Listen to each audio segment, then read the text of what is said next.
un bon bourgeois dans sa maison. Mais que je suis donc heureux d'être né en Chine. Je possède une maison pour m'abriter. J'ai de quoi manger et boire. J'ai toutes les commodités de l'existence. J'ai des habits, des bonnets et une multitude d'agréments. En vérité, la félicité la plus grande est mon partage. Tian Siki, lettré chinois. Il est certain bourgeois, prêtre du dieu boutique, plus voisin de Chrysès que de Caton d'Utique, mettant par-dessus tout la rente et le coupon, qui, voguant à la bourse et tenant un harpon, honnête gens d'ailleurs, mais de la grosse espèce, acceptent Falaris par amour pour leur caisse, et le taureau d'airain à cause du veau d'or. Ils ont voté. Demain, ils voteront encore. Si quelques libres écrits entre leurs mains s'égarent, les pieds sur les chenilles fumant son cigare, chacun de ces votants tout bas résonne ici. Ce livre est fort choquant. De quel droit celui-ci est-il généreux, ferme et fier, quand je suis lâche? En attaquant M. Bonaparte, on me fâche. Je pense comme lui que c'est un gueux. Pourquoi? Le dit-il? Soit d'accord, Bonaparte est sans foi, ni loi. C'est un parjure, un brigand, un faussaire. C'est vrai. Sa politique est armée en corsaire.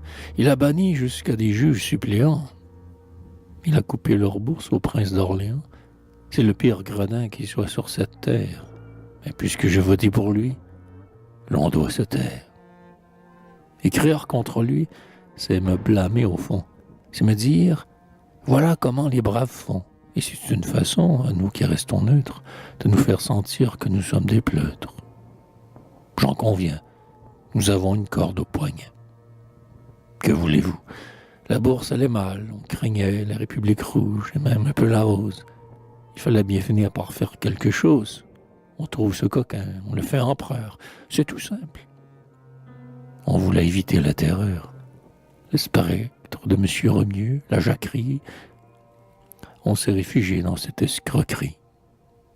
Or, quand on dit du mal de ce gouvernement, je me sens chatouillé désagréablement. Qu'on foie avec raison cet homme, c'est possible.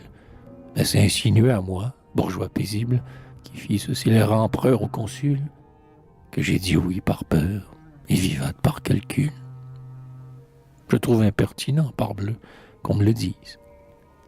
M'étant enseveli dans cette couardise, il me déplaît qu'on soit intrépide aujourd'hui, et je tiens pour affront le courage d'autrui.